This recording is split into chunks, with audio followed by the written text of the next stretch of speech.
지금 추미애 민주당 대표가요, 미국을 방문 중입니다.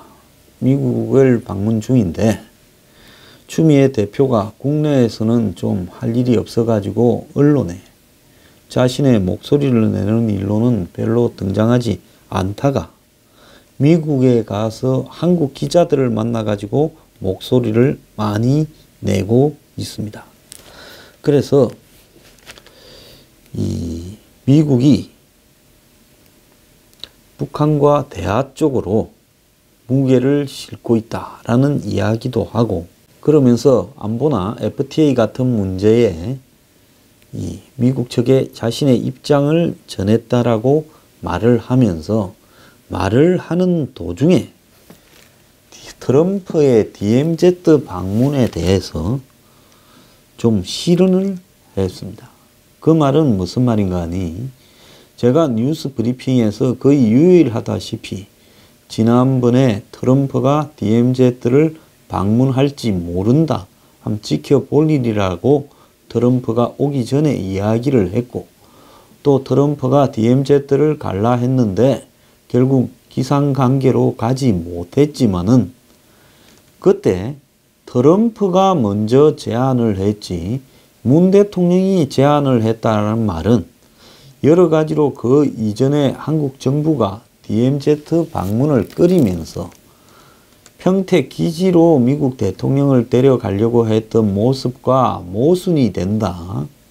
그리고 그날 9시 직후에 나온 언론 내용을 보면 트럼프가 단독 정상회담에서 제안을 하니까 문 대통령이 그러면 나도 가겠다라고 이렇게 했다라는 식으로 보도가 되었는데, 그 뒤에부터 문 대통령이 제안해서 트럼프가 그러면 가자 해서 가다가 안 간 것처럼 그렇게 이야기를 지금 청와대가 하는 것은 잘못된 거 아니냐.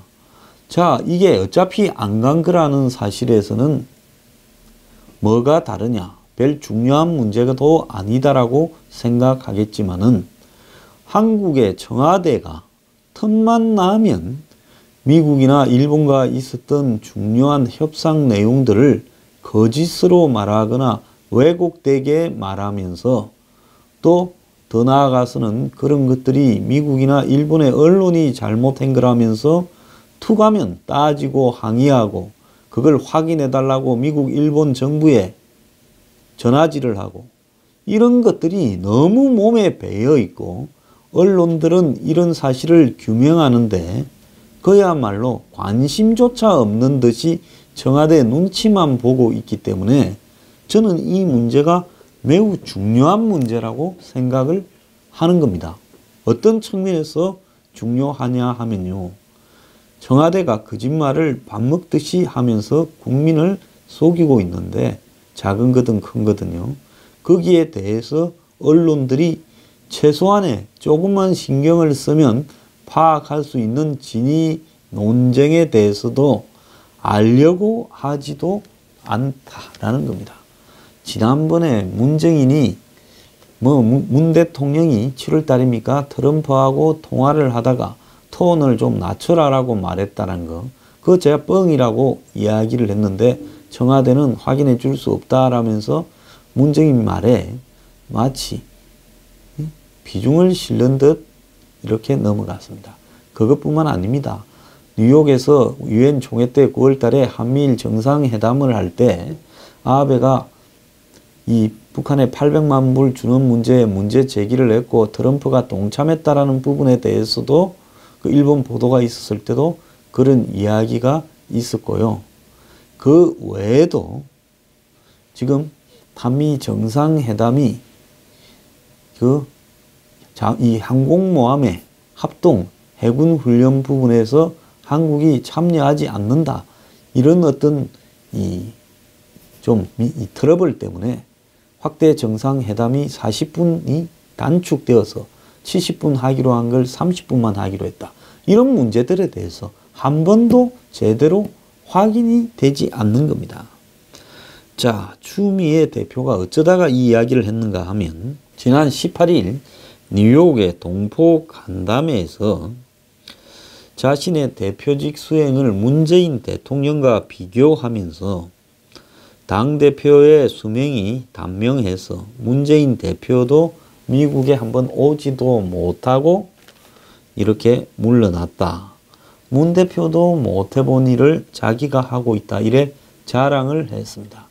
그게 뭔가 하면 문 대표가 당 대표를 2011년 3월 달입니까? 되었는데 그 직후에 이 보궐선거에서 광주 등에서 벌어진 선거에서 지게 되면서 계속 물러나라는 부분에 시달렸고 10월달 11월 달에 가게 되면서 거기에 이제 혁신위원회를 만들어서 돌파하려고 했지만은 당시 안철수 대표 등이 반대하면서 12월 1월 달에 민주당 의원들이 동교동 호남 중심을 이렇게 기반으로 탈당을 하기 시작했고 안철수 대표도 탈당을 했습니다.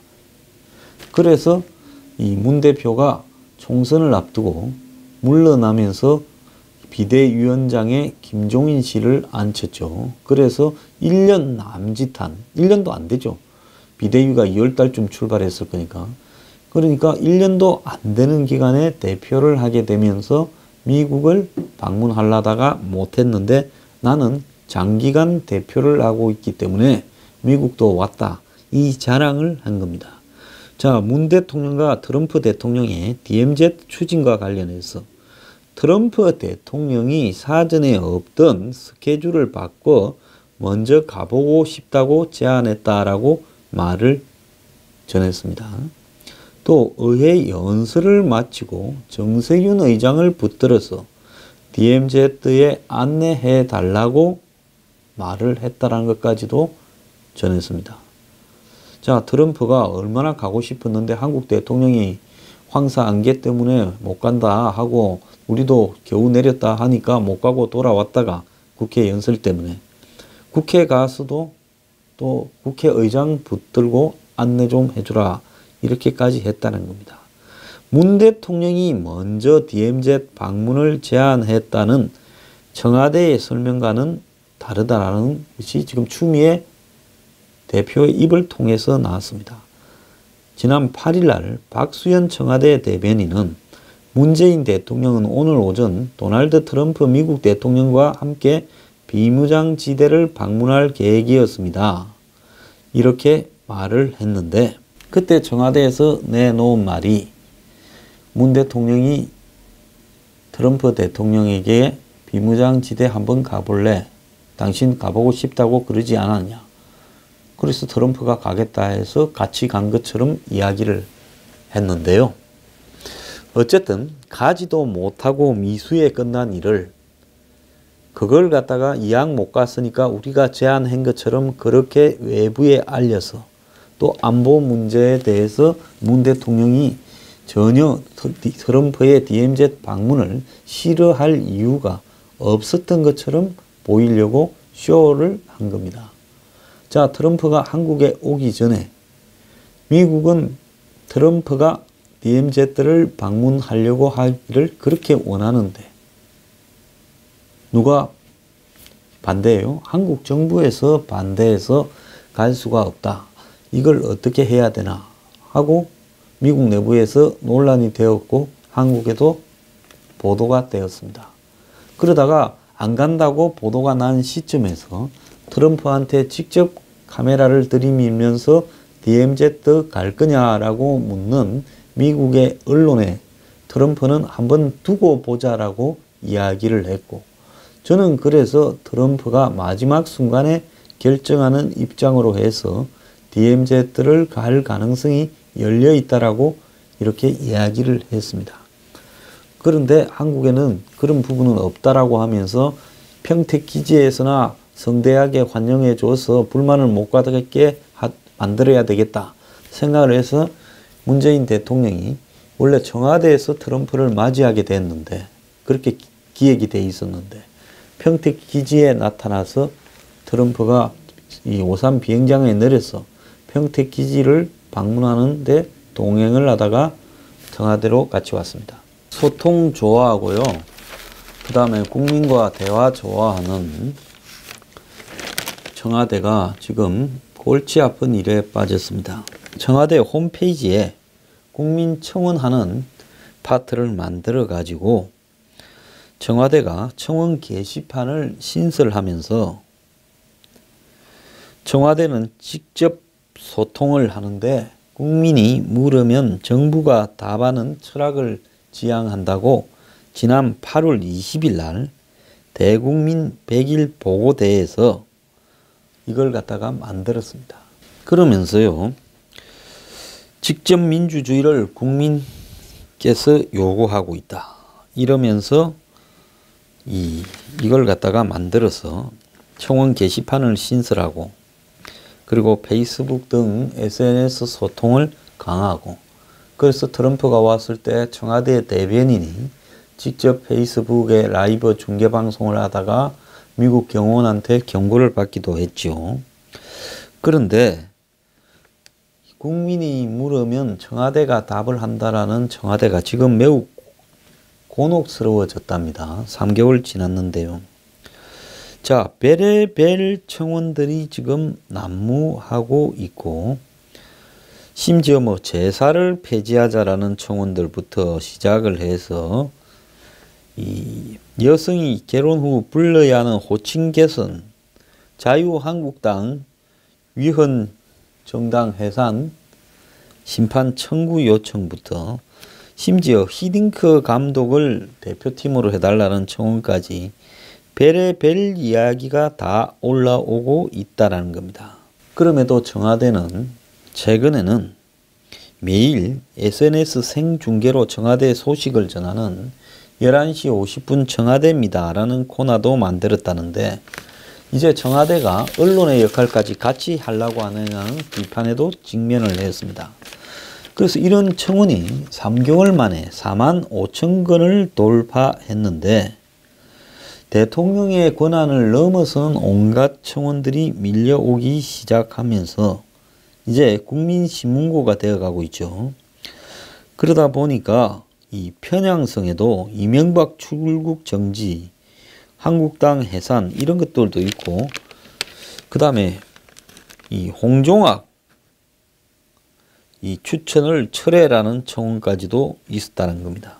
그래서 이제 곤혹스러우니까 9월 말에 30일 동안 20만 명이 추천을 해야 답을 한다라고 이렇게 했는데요. 지금 거기에 조두순 출소 반대가 52만 명이 청원함으로써 거기에 해당이 됩니다. 자, 20만 명이 넘긴 것은 이 조두순 건을 포함해서 3건인 모양인데요.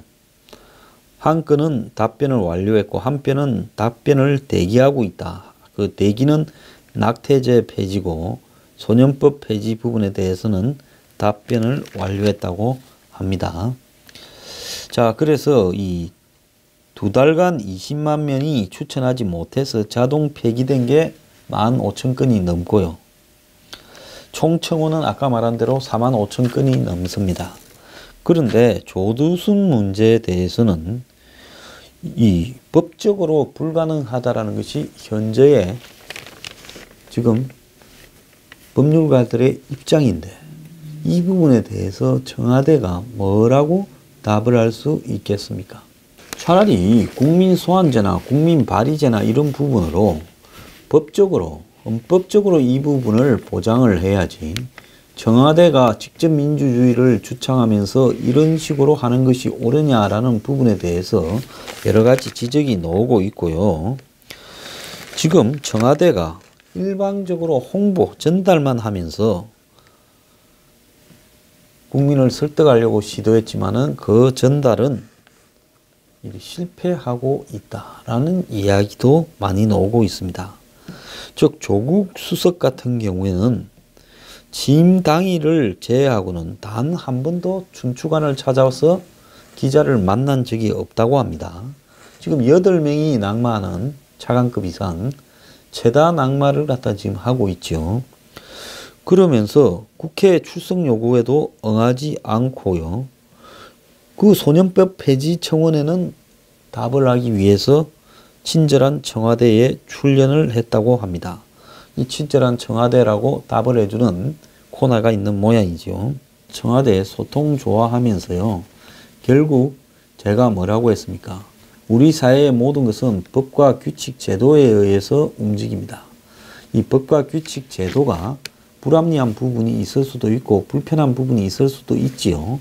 그렇게 불완전하지만은 이것을 존중해야 되는 이유는 이것이 있어야만이 사회가 그래도 예측 가능하게 굴러간다라는 겁니다. 그런데 직접 민주주의로서 댓글을 좋아하고 SNS를 좋아하고 촛불을 좋아하는 현 정권이 청와대가 직접 국민들과 소통을 하겠다고 열어제낀 결과 국민들이 정말로 스마트하고 합리적이게 대응을 하느냐. 안 그러면 국민들이 온갖 이권을 가지고 마치 감당을 할 수 없는 이슈들에 대해서 청와대에게 그것을 해결하라고 촉구를 하느냐.